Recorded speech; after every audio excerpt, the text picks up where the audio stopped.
the French Revolution. It conjures images of angry mobs, stormed palaces, and a king's head rolling quite literally on the ground. But it was more than just chaos and bloodshed.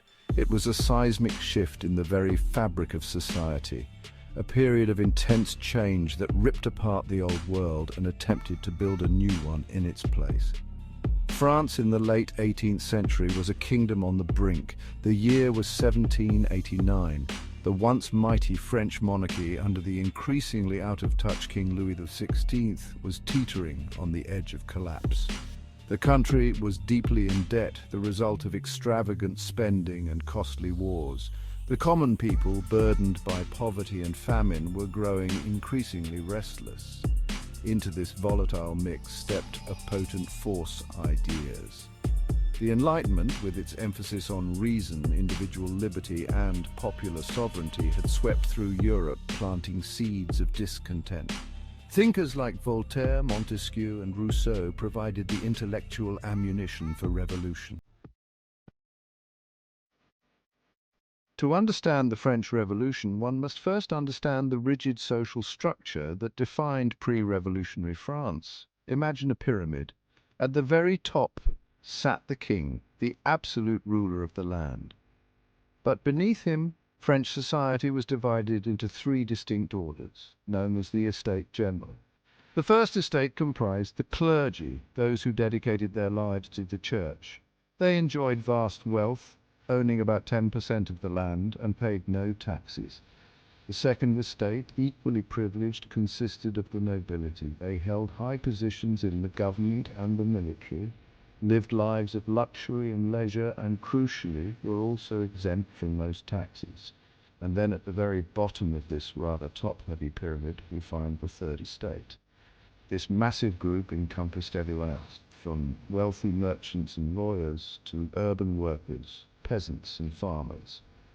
They made up over 97% of the population, the vast majority of the nation. The third estate bore the brunt of taxation, funding the lavish lifestyles of the clergy and nobility. Life for the average person in the third estate was, to put it mildly, rather challenging. Imagine, if you will, toiling day in and day out in the fields, your back bent under the scorching sun. You work tirelessly to eke out a meager existence from the land, only to see a large portion of your harvest claimed by your landlord, a nobleman who has never known a day of real labor in his life. The peasants, who formed the bulk of the third estate, lived in a state of near constant hardship. Our diets were poor, consisting mainly of bread and vegetables. Meat was a rare luxury. Housing was often cramped and unsanitary. Disease was rampant, and infant mortality rates were tragically high. Life expectancy for a peasant was a mere 30 to 40 years. Urban workers faced their own set of challenges. They endured long hours in factories and workshops, often in dangerous conditions for pitifully low wages. Unemployment was high, and those who couldn't find work were forced to beg or turn to crime to survive. Adding to their woes, a series of bad harvests in the 1780s sent food prices soaring. Now imagine a group of intellectuals gathered in elegant salons discussing radical new ideas. They spoke of reason and logic, of individual liberty and the rights of man. They questioned the very foundations of authority, challenging the absolute power of kings and the privileges of the nobility. These were the philosophes of the Enlightenment, and their ideas would have a profound impact on the French Revolution. Voltaire, a champion of freedom of speech and religious tolerance, attacked the hypocrisy and corruption of the French church and aristocracy with his sharp wit and satirical pen. Montesquieu, in his seminal work The Spirit of the Laws, argued for a separation of powers, proposing a system of government where power was divided between different branches to prevent tyranny. And then there was Jean-Jacques Rousseau, a passionate advocate for popular sovereignty. His influential book, The Social Contract, put forth the radical notion that governments derive their legitimacy from the consent of the governed. Man is born free, and everywhere he is in chains. The Enlightenment didn't cause the French Revolution, not directly.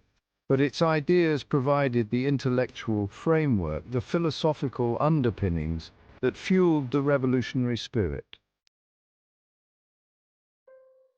Imagine a grand palace, its halls filled with glittering chandeliers and priceless works of art. Now imagine that same palace on the verge of bankruptcy, its coffers empty, its creditors knocking at the door. That was the state of the French monarchy in the late 18th century. France's financial woes were the result of a toxic cocktail of factors. Decades of extravagant spending by the monarchy, coupled with costly wars, had drained the royal treasury. The 7 Years' War against Britain and later the American Revolution had left France deeply in debt. I was well-meaning but indecisive and seemed ill-equipped to deal with the mounting crisis. He cycled through a series of finance ministers, each attempting to implement reforms but to no avail. The privileged classes, the clergy and the nobility clung fiercely to their tax exemptions, unwilling to share the burden of saving the nation's finances. The situation grew increasingly dire. By 1788, France was on the brink of financial collapse. Imagine a sweltering summer day in Paris. The air is thick with tension, the streets buzzing with rumors and discontent. On July 14, 1789, a mob of Parisians, fueled by anger and desperation, stormed the Bastille, a royal fortress and symbol of oppression. It was a pivotal moment in the French Revolution, a symbolic act of defiance that signaled the collapse of royal authority. With the fall of the Bastille, the revolution entered a new, more radical phase. The National Assembly, formed by representatives of the Third Estate, abolished feudalism and issued the Declaration of the Rights of Man and of the Citizen, a powerful document that proclaimed the fundamental equality of all men. But the revolution, like a ship caught in a storm, was about to be tossed about by even more turbulent waters. Fear and paranoia gripped the nation as rumors of counter-revolutionary plots spread like wildfire. The Reign of Terror, a period of extreme violence and bloodshed, began in 1793. Led by the Committee of Public Safety, the revolutionary government sought to eliminate all enemies of the Republic, real or imagined. Thousands of people, many of them innocent, were sent to the guillotine. Even King Louis XVI himself was not spared. Across the Atlantic, another revolution had unfolded just a few years earlier. The American colonies, weary of British rule, had declared their independence and fought a bloody war to secure it. The success of the American Revolution had a profound impact on France, serving as both an inspiration and a cautionary tale. The French people had watched with great interest as the American colonists, led by men like George Washington and Thomas Jefferson, took up arms against their oppressors. The ideals of the American Revolution, enshrined in the Declaration of Independence, resonated deeply with the French people, who were struggling under the weight of their own oppressive regime. Moreover, France's involvement in the American Revolution had a direct impact on the French economy.